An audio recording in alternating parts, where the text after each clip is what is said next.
Hello everyone and welcome to DelftStack. In today's video, we'll show you how to change your modem password or how to reset your Wi-Fi modem password. So it's a very easy process. All you have to do is simply open your browser, then open the modem's IP address. Now it'll be written on the back of your router, so take a look and type it down over here.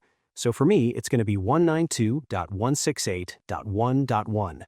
Now over here, you have to log into your router. So it might look something like this over here.